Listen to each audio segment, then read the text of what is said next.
Steve, welcome to the show. Well, thanks for having me, Justin. Happy day, man. Happy day.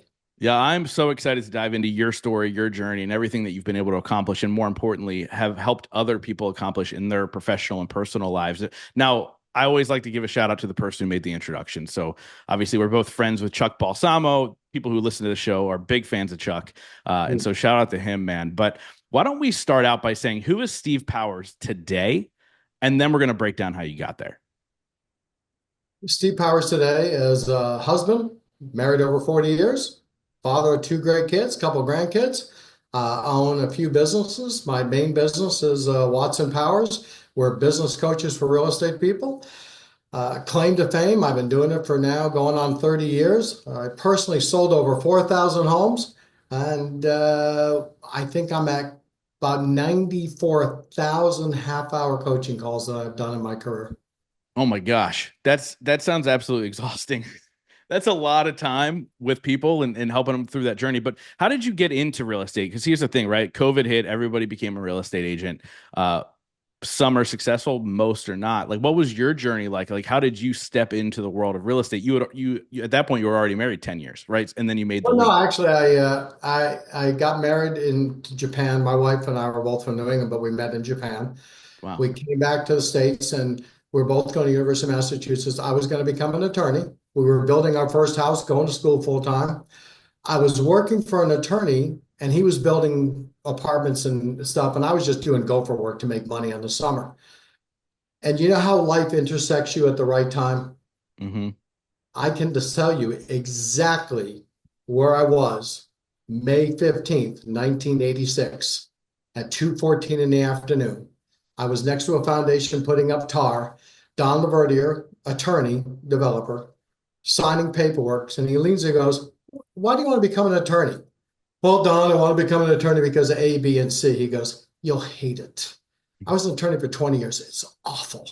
You see that butthead realtor? He just made 6%. He didn't do nothing.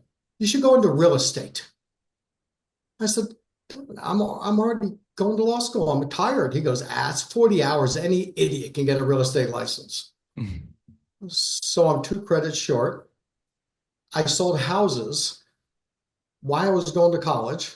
I made $35,000 in 1986 Wow. in 6 months, and I haven't looked back since. If that realtor didn't show up with that contract, I'd be less happy than I am now. Yeah, I can't even imagine. Now here's the nod to you, right? A lot of people will get to that intersection and they won't even hear the other opportunities. Like, what was that like as far as, okay, I'm this close to, graduating, doing the thing I've always said I was going to do? Like, was there some sort of internal tug of war that you were going through? Well, of course, I'm married. We're building a house, but I've always believed without risk, there's no reward. That I don't like to live over the edge, but I like to live near the edge because that's where life is. I love reading about Elon Musk. There's a lot of things I admire, some things I don't want to emulate, of course, but he says if you're not failing 20, 30% of the time, you're not trying hard enough. And so when I didn't think about it, but I got my real estate license. And as you know, it's 40 hours and it's at an eighth grade level. It's not that difficult to get your license. It's hard to sell. The two aren't the same. Yeah. So getting the license was relatively simple. But then I realized it was a relatively simple system to sell real estate. And I never wanted to work for anybody. I was in the United States Navy and I had a great time, but you always work for somebody. And that told me I never want someone in charge of me who knows less than me. If Mm. I'm going to fail, it's because I made the decision to fail. So going into real estate just happened because it was a risk, but it was a calculated risk. And I really liked selling real estate more than I wanted to be reading attorney books. Yeah, that's fascinating. So, number one, thank you for your service. I think that Uh, that's I was a meteorologist and I was back in the Navy when they still had sails. And, so comparatively to what our men and women are doing today, unfortunately, I appreciate your thanks. But the people in the service, if you see somebody getting a cup of coffee, pay for it because, man, they are overworked. Yeah, you're not kidding. My dad also served, but he was just a cook, and my grandfather also served, and he was a typewriter guy, and he always used to he's no longer with us, but he always used to say that he got a Purple Heart once because he got stabbed by a typewriter key, which is a total lie all around. So, it is a different world that we live in now for sure. But I want to talk about you talked a little bit about getting your license is easy, the sales part is hard. What's the thing that separates a good real estate agent from a bad real estate agent? And then I want to break down how this can be used in other areas of life as well. I believe in reverse engineering. Like the coaching clients I have now, and I have some of the best coaching clients. I have coaches. I have a client who has a team of 330 people, and next year they will close $1 billion worth of real estate. Wow. And the reason why people are successful in real estate or in any endeavor is they start with the end in mind. That's why I like Olympic athletes. They know what day, what time their event is. So all their training is designed at this time and date. I'm going to throw the javelin the farthest I've ever thrown it. I'm going to run as fast as on this time and date. So with real estate, when we coach people that say, how do I get successful? Well, first we got to define their measure of success. You have to define what success is for you. It has to be concrete. And here's the hard part, Justin, and you probably know this. It has to be one that is yours, not external. Yeah. We can't have a goal that our mama thinks we should have, or our brother, or whatever. Uh, we can use those external in the beginning, but eventually it has to be an internal drive that here's where I want to be. Then you know what happens about 5 years into coaching a client who's at the peak in their office in their county? They realize it ain't about the transactions. It ain't about the money. It ain't about the vacation homes, which is all the wonderful benefits of real estate. It's about being a professional. It's about being Tiger Woods. It's not enough they win, others must lose. It doesn't matter that he won. I had two bad shots. I've got to get out of my system. Once an agent or any professional decides that they're going to be the best professional at their job while they're working, they become unstoppable. Then it's not about the trinkets and the toys. It's about fulfillment. It's an amazing journey. Yeah, you touched on a little bit about it has to be your goal. It has to be your dream. Something we've done in my mastermind is that, I say, what's your financial goal for the year? And they'll throw out a number. And my response is why? Right. And a lot of times they don't even know why. And then we break down what they want their life to look like. And we go, well, actually, you can live that life at this number. Instead of beating yourself up because you didn't hit this number, here's your real number. How do you work with people to figure out like what their why is or what their goal is? Because I think a lot of people get lost there. They don't even know how to set that goal. In the beginning, I don't concentrate a lot on their why because they don't have one. They have external whys. They went to a elementary, junior, and high school because of where their parents lived. In most cases, our kids go to a college because our parents wanted them to go to that college. We are products of our neighborhood and our best friends that we hung around with. So when we get out to the work world by ourselves and we are free to choose from the buffet of life, we generally go to the same food we had before. And so in the beginning, the why is more material. I want to get a couple new cars. I want to pay down debt. So then it's just a simple matter of let's earn the money, pay down the debt. Now what? Now what? Now what? But eventually we realize when we get those materialistic levels, there's always another level. Yeah. One of my friends who has cubic foot money. And what I mean by cubic foot money, 2 private jets, 150-foot yacht. He built a 10,000 square foot house so when his alma mater has a home game, he can go live there for a weekend 5 times a year. Money. Yeah. And he's a wonderful guy. And we're in the Hamptons and at a house where somebody has more money. And I said, well, what do you think of this guy's stuff? And he goes, man, he's got some great stuff. And he says, I got something he doesn't have. I said, what's that? And he goes, I have enough. Mm. Some people need to keep chasing, and that's acceptable. And some people need to be in discovery, and that's acceptable. And your why will change. My why completely changed when I had my first son. When I got to see and hold my son Matt. My why just changed. I Yeah. now had 50 years to make sure nothing bad happened to him that I could have controlled through my behaviors. Yeah, And we that's talked. I think it's fascinating, right? And I think there's different levels in life, and I think when you're, especially as a male in your 20s, your why is usually money, right? Like go get the and a money, go Porsche. chase And it. a Yeah, Porsche. and a Porsche, whatever you want to be driving. Yep. External things were never the thing for me. I thought it was, right? And so what I did for quite some time after I told you about my realization after my mom passed away, what I did, I chased it. I chased money and accolades and all those things, and I got it, and I was just as unfulfilled. And I realized that's not the thing I need to be chasing after. Um, and then obviously you get married, and now all of a sudden, hey, my priorities change, and therefore my why changes. Then you have a kid, and it changes again. And then once your kids are grown, there's a whole different why. And a lot of that's legacy and what am I leaving behind, and all those things in between. And I think it's such a fascinating journey. But the one thing I'm picking up from you is that you're a curious person who constantly wants to learn. We talked a little bit before we hit record that you actually listened to the CD of a book called what was it called? The Journey? The CD and the DVD is called The Journey by Eric Saperstein. It's about 20 years old, but for me personally, it's life changing. Yeah. And so what made you dive into that type of thing? Like, have you always been that person striving to better yourself, or was there a moment in your life where you're like, okay, I need to start bettering myself? I'm not sure it was either one.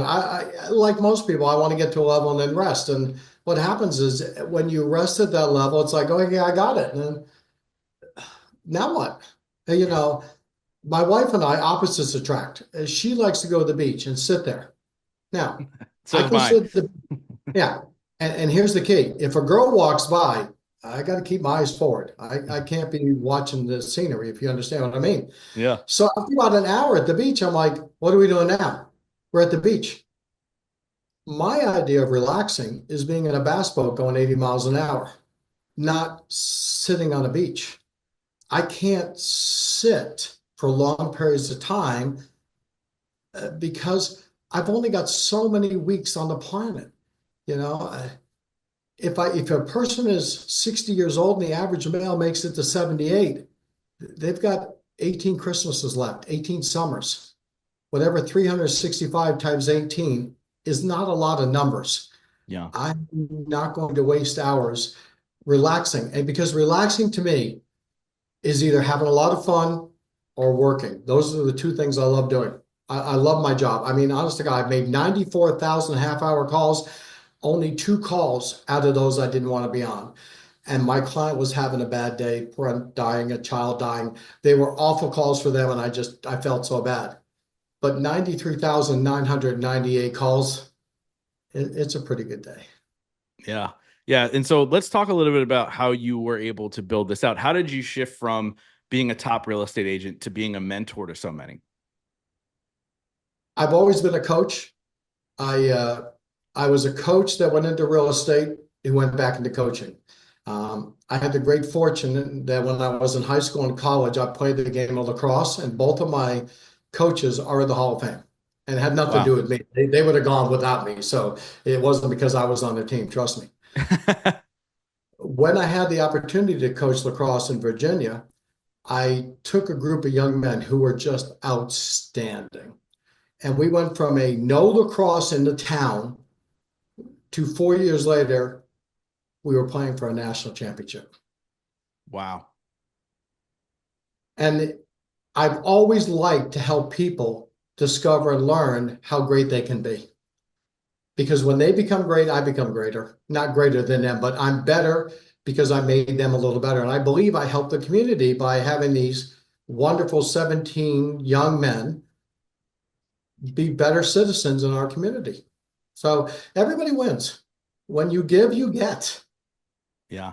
Yeah. No, I love that. And I think the thing is in the evolution of life, when people create success, a lot of them want to give back, right? Like that just becomes the next step that feels right, for lack of a better way to put it. And I love that you've hopped into the driver's seat to help other people become successful in this business, because I know too many real estate agents who are broke, and I know too many real estate agents who aren't like hitting the nail on the head every single time.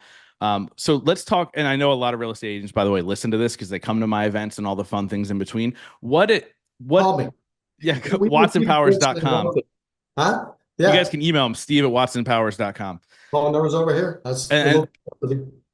yeah, if you're watching on YouTube, the phone number's up there too. And so, it's a fascinating thing to kind of pay attention to that. And people will be stuck in that mediocrity and they'll stay in their small little circles. Like, how were you able to build the coaching business to where it is? Because a lot, like when I think real estate agent, I think my tiny little county called Berks County, where they kind of all hang out together and they all know each other, and that's about it. Like, you've Yeah. obviously, with that many hours, you've reached outside of your town. So how have you been able to kind of network and grow and build this thing?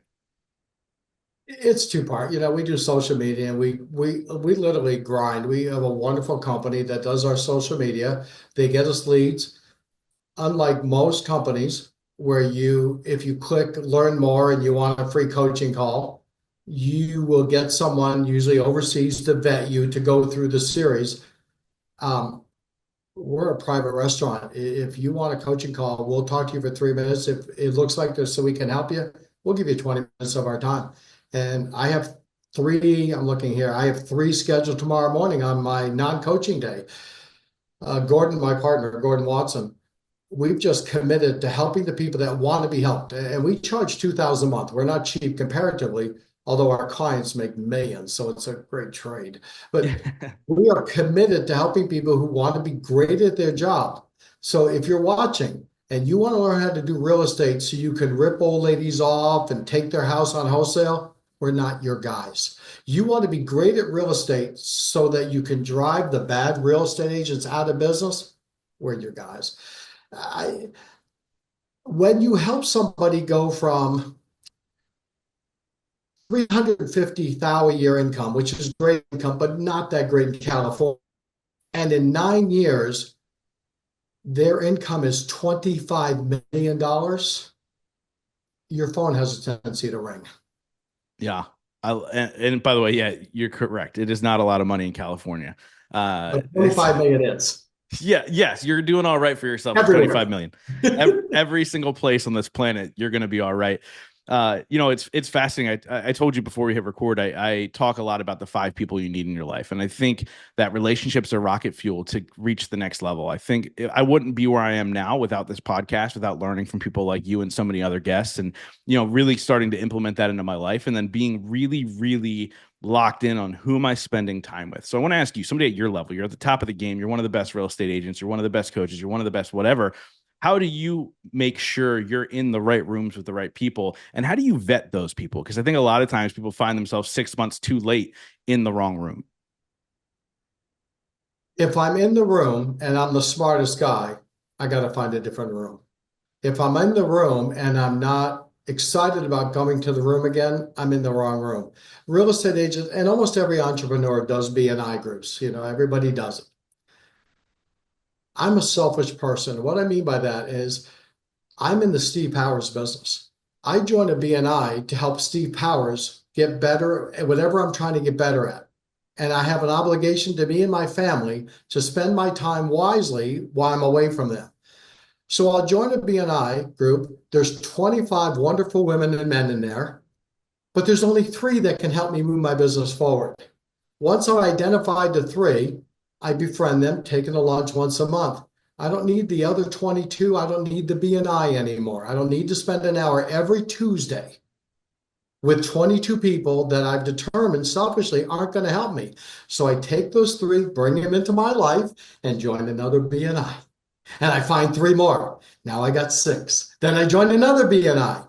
And over the period of 10 years, I've got 25 people that are like me, what they're thinking. And I don't have to go to a meeting every Tuesday for an hour. And 90% of the time is with somebody that I've determined selfishly is not going to help me get to where I'm trying to go. No, I love that. And I often talk about events and conferences that I speak at and attend as well. And how, you go back like Podfest, for instance, I speak at every year. It's been I think 5 years straight now I've spoken at Podfest. And I've made a lot of great friends there and there are a lot of great people, but I see that people return year after year after year and they're in the same place. And when they're at Podfest, they hang out with the same people every single time, and their show's still doing 30 downloads an episode, and they're not taking action. So I love that idea of, find the next room, find the people that you can move forward with together. I think that's super key. What are some things that you personally look for in an individual to make sure they can be in your space? It's not that I like the way you put it, but I don't care. They can be in my space because everybody contributes to me being a better person, even if they're awful. It tells me that's what I got to avoid. So I'm happy for everybody. But let's use Chuck Balsamo, who we both know very well. Chuck and I have had a wonderful relationship conversation. At Watson Powers, we do guest speakers periodically. And unlike other coaching company for real estate, it's not the only company talking for an hour. We invited a wonderful doctor on how to extend your life by 10 years through 5 easy steps. Phenomenal. Why earn all this money and die at 65, 75? We had a wonderful speaker who lost both of his legs through an unfortunate tragedy. He was an Olympian, then he became a gold medal Special Olympian. Now he's doing movies for the government. Just a phenomenal story. We had, God, just a fantastic guy who owns all or part of 94 restaurants. And he told his story how when he was 24, Steak and Ale or something like that hired him. And 2 years later, he's the president. Fast forward 30 years, he tells his wife, congratulations, we're open 200 more in Europe. He goes into the bedroom, comes out with his bags. His wife and kids are sitting on the living room sofa with their bags packed and said, we're so happy for you. When you come back, we won't be here. He spent his whole career making a corporation so much money, he lost his family. He quit right then and there, and now he runs 94 restaurants 4 days a week, 6 hours a day. And we are so inspired by those people. So when we find people that are inspiring or different, and we'll use Chuck. I told everybody what Chuck did, real estate agent and ministry and all South African soccer stadium speaking. Everybody was so excited, but I never showed anybody Chuck's picture. Because most of the people we coach are professional real estate agents and they dress business casual, business, etc. And when Chuck came on the screen with his big head and his full beard, I was getting text. Is this the right guy? Am I on the right Zoom? And because Chuck looked like he's in ZZ Top Yeah. and he killed. And what happened was people are exposed to different, and different is better. Different lets you look at things differently. This is why I admire Elon Musk. Do you see the interview about some guy? And I couldn't follow the scientific, but he was talking about cold fusion and hot fusion. And Elon Musk says, yeah, the upper unit's got a hot fusion, the lower unit's got a cold fusion. And the interviewer goes, well, couldn't it be easier if you just made the upper unit cold fusion? He goes, yeah, well, and you could see he didn't think about it. He goes, that's really a good idea. I'll be back. Yeah. Always open. So Yeah. bring people in your life that are different than you. Take what you can from them, learn from them. And if they're not helping you get to where you are, you don't need them. And if they are, keep them. Have you read Elon's biography? Who's please? Elon Oh, no, Musk's I haven't. biography? It is a wild ride. And it gives you a lot of insight into why he is the way that he is, and how his brain works, and it's such a fascinating thing. And there again, like you mentioned before, you don't love everything about him. There's parts in the book where you're like, oh, this is why this is why I don't love all these things about him. And it's just a fascinating read. But yeah, and it's so true, right? Like to surround yourself with people who think differently and look at things differently is the game changer. But you have to be open. You have to be open to critical feedback. You have to be open to these individuals' ideas. You can't be shut off. And I find that the most successful people are the curious ones, right? That whole idea of curiosity is a superpower, right? Ask the right questions, get the right answers. And it's just a fascinating journey. So I want to ask you a question. We talked about the different phases of life. We talked about in your 20s, and then you're married, and then you have kids, then legacy build, right? I want you to fast forward to the end of your life, and you're about to take your last breath, and everything that you've built with Watson Powers and all the people that you've coached, they've been wiped off the planet. That legacy no longer exists, and you can only be remembered for one sentence. What would you want that sentence to be? I was a great husband. Mm, I love it. I love it, man. No, that's powerful, right? Because I made you, my kids. I yeah. made my kids. They didn't have a choice in it. And I believe they're mine. They look like me, so I assume they are. I was hopefully there when they were made. But my biggest job was to stay happily married if it was meant to be. I've been married more than 41 years. It's been work. It's been the best job ever. I've been a great husband. Was I always the nicest person? No. But I didn't do anything hostile or I wasn't tormenting or I didn't fool around. I was the best I could be every day. Some days I was better than others, but at the end of my life, if I'm still married to my wife and I don't see any reason, she has 9 guns and all my money, so I assume I will be. When people say, "What about your dad?" Oh man, he was a great husband because she has a choice to be with me. Mm. My kids didn't, they're mine. But to have someone stay with you, that means you did a pretty good job. Yeah, 41 years is no joke. I've made it a year and a half. And so hopefully one day I make it to the 40 years. I got married a little bit later, but I hope I'm still alive at that point. I'm 40 now, so I'll be You could be 80. right. And again, my parents were unhappily married and they got a divorce. Thank God they did because they were so unhappy together. And in those days, you stayed married till the kids left. And when my younger brother finally left the house, they couldn't wait. It was almost like, bye, mom and dad. And I left the house, and my mom was gone the second later. And they never liked each other, and it was a tormenting time. So I'm not saying stay together just to stay together, but if you're reasonably happy married, there's no reason you can't stay happy. It's just work. This Watson Powers thing. Gordon and I set up a business, and I'm not telling anybody who's watching this anything they don't know. You don't set up a business to run it, you set up a business to sell it. Hmm. We have no intention of selling for at least 10 years, but we wouldn't be business people if we run it as if we wanted to sell it, because then no one would buy it and it's not worth anything. But Watson Powers may go to one of our kids or one of Watson's kids, or it'll die out. It's the way we earn money by providing a service for profit. It isn't who I am. It's what I do, and I do it really well. I'm a much better dad. Mm, I love it. I love it. So, it's fascinating, right? Because you're a busy man. You do a lot. How do you juggle making sure you're a good husband, a good father, and still running the business at an optimum level? I think a lot of entrepreneurs really struggle with that, especially in the early stages when you feel like you have to be so head down 24/7. Well, you do. I mean, if you join a law firm, they're going to work 80 hours years to make partners. So anybody who thinks that they can make a ton of money by being Kim Kardashian and being an influencer, yeah, it happens, and I applaud that. But the chances are small. Go buy a lottery ticket. You got the same odds. Life is hard. Profit is hard. Rarely does somebody make a profit with hard work. You know, there's a wonderful person, I won't reveal his name, but he said this: having a successful business is a lot like being pregnant. Everybody says congratulations, but nobody knows how many times you got to get there. It is hard work to be successful.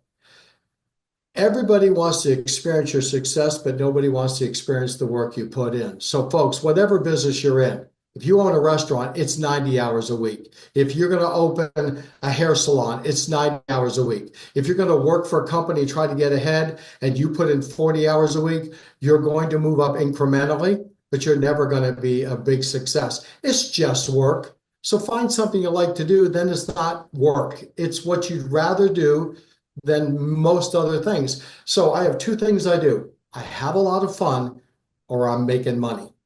I don't have a lot of downtime. If I'm not doing something that's extremely fun, then I'm going to make money because those are the two things I enjoy. I don't want to sit around for 5 hours on Saturday just cruising through TV. So, how do you have more time? Leverage. Just figure out how much you make per hour at your peak hours and then trying to hire people that earn less than you. Real estate agents who make $1 million a year earn nears makes no difference, $1,700 an hour prospecting. You shouldn't be cutting your own grass. Yeah.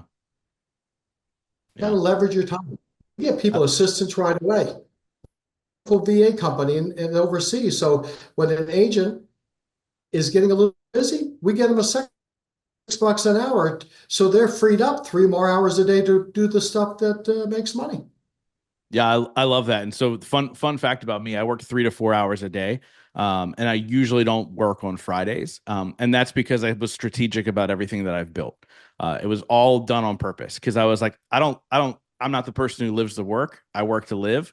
And how can I dial back those hours and then still be able to grow businesses and still be able to build the relationship and still be able to do all these things?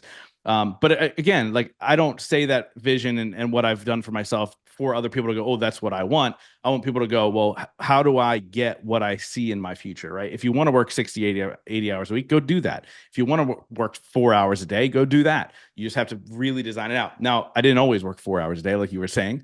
In the very beginning, I was working 12-hour days plus, right? Like just very, very long days to get to where I am now. So I want to ask you a question that I ask every single person on the show. It's a two-part question. The first part is what is your Right. definition? What is your definition of success? The second part is what are three things you do every single day to ensure that success for yourself? Your definition of success is going to change almost monthly based on who you meet, what you see, what you aspire to. So the definition of success is having a worthwhile goal and exceeding it. And that's up to you to decide. If it's to earn $1 million a year, then your success is $1 million a year. If it's to earn $1 million a year and not work weekends, then you're a success.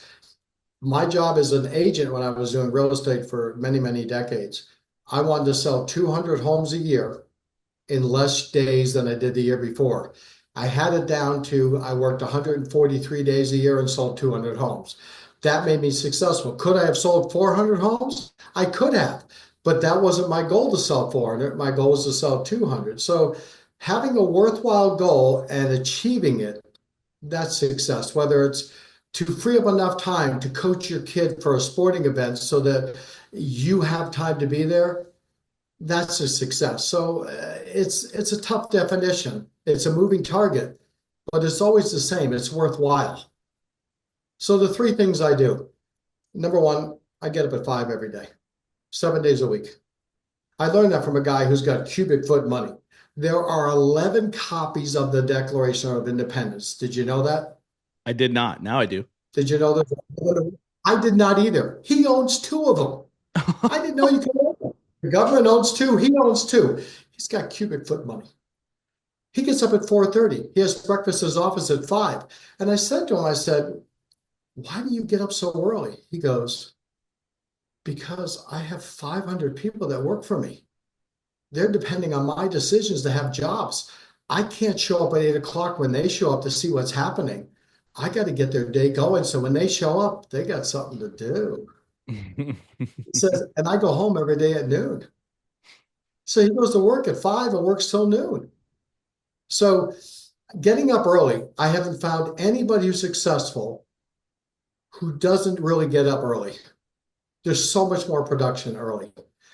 Number two, you get one life. I mean, you've heard that saying, man has two lives.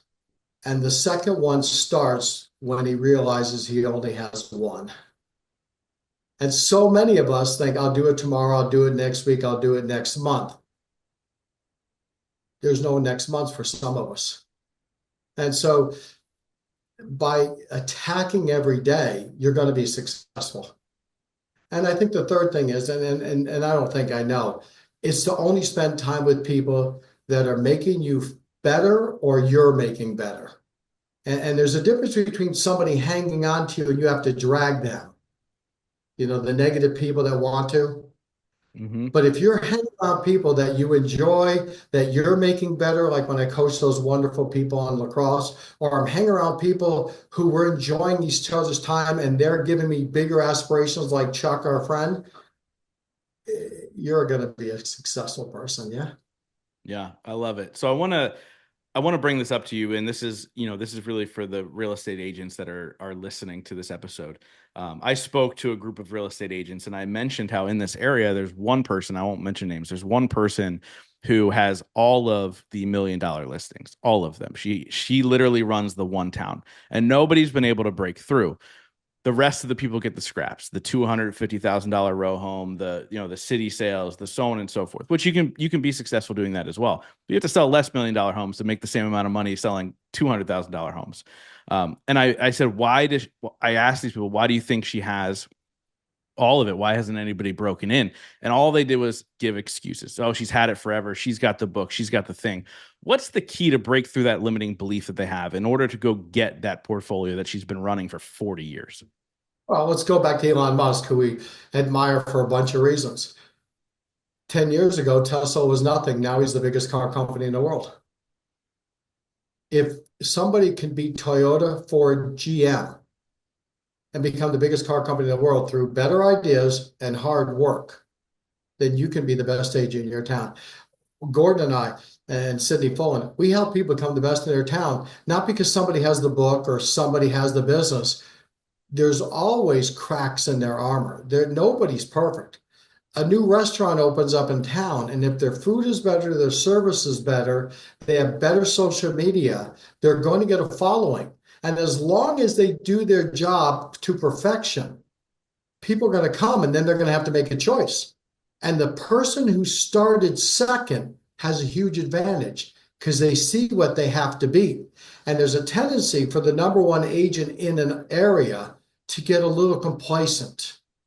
And there's that crack. And all you need is one. If I can help you get $1 million listing, I can show you how to get two. And if we get two, we can get four. We get four, we get eight. And then we get to be the number one agent.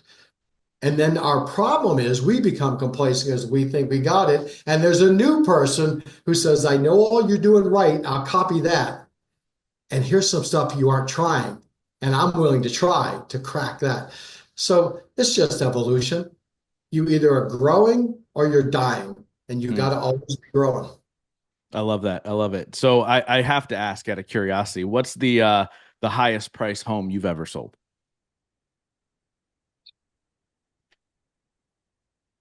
12 years ago, 17.9 million. Woo! That's a big ticket item right there. Yeah, it was. And it was, and it's funny too. The gentleman, I called him, I've got this property. It's an old slave plantation, cannonball holes in the front door. And he goes, cannonball holes in the front door? Yeah. He says, how come it's got the cannonball marks in the front door? The ones without the cannonball marks got burned down. This one survived. And he said, how much you're at? Crazy. It's a $5 million house. And when I sold it, I don't know, 4 months later, I said, we sold it for 17.9. And he goes, I got two friends that need to sell houses. Because the second we sold that house for that price, sort of, he was able to refer other people to me. And one goes to two, two goes to four. I love But it. So, I'm the client that, and he's doing the work. I blow the whistle. So I get to be Belichick. I design the system, but I'm not playing the game. Tom Brady won the Super Bowls, not Belichick. We all know that. Belichick is the greatest coach ever in NFL history, but Brady's getting all the accolades, and rightfully so. I have a gentleman whose average price was $650. His average commission now is $179,000. He's selling wow. $2 million vineyards. I mean, honest to God, it's the luxury market is easy to crack, but hard to maintain because there's always somebody who wants it better than you. Yeah. So I wrap up every conversation that I have on here with the same question. But before we get there, how do people get a hold of you? How do they work with you? Let's run it back again. We kind of shouted it out earlier, but what's all the good stuff? Steve at watsonpowers.com, 757-719-4329. I answer my own phone. Gordon and I, we run a wonderful coaching company. Gordon has probably done 80,000 half-hour coaching calls. Gordon runs a team of people. He has 17 agents who will do 600 deals this year. He started his team 5 years ago with no agents. And in 5 years, they're doing 600 deals. We have the systems, we have the SOPs, the ICAs. We teach people how to make a profit with teams. So just call me at my phone number. I answer the phone all the time. This is what I love doing. I I love have it. people call me 11 o'clock at night from California, not realizing it's 8 o'clock in California. It's 11 o'clock my time. I still pick up. We just love helping people. I love it. It definitely sounds like you love what you do, which I think is something that's one of the most important decisions you have to make in your life, as you kind of alluded to earlier. So, like I said, I wrap up every single interview with the same question. Since the show is called the Growth Now Movement, that question is: in your life, what has been your biggest moment of growth?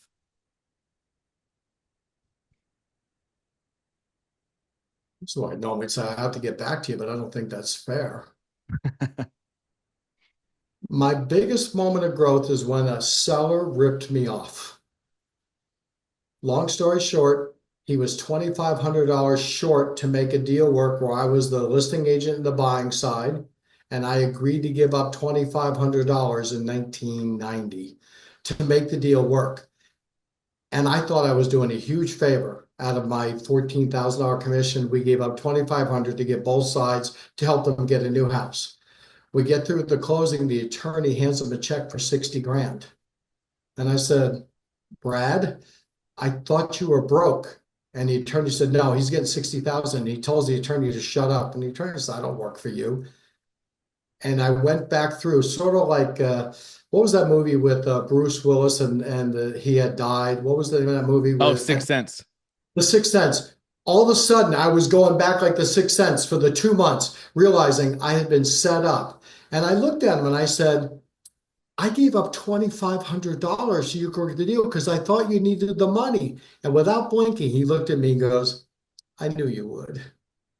And it was the Wow. best $2,500 I ever lost because I realized that whether or not he's trying to rip me off has nothing to do with me. It's all him. And I don't take it personally when we meet hundreds of people in real estate, and some of the people aren't as nice as others. And I no longer take it personally. And it was at that point I became less sympathetic and more empathetic. And what I mean by that is I understand completely how our clients feel, but I don't feel their pain. I'm a Mm. professional. I'm a professional doctor with a good bedside manner, not a great bedside manner with a good doctor. And it was one of those changes where I realized I'm running a business and this is how people are going to act. I can't control them. I can only control me. I love it. Steve, thank you so much for coming on and sharing your wisdom with my audience, man. I thoroughly enjoyed talking with you. So thank you so much. Justin, thanks for having me. Give me a call if you need any help. Call me for anything. We help everybody.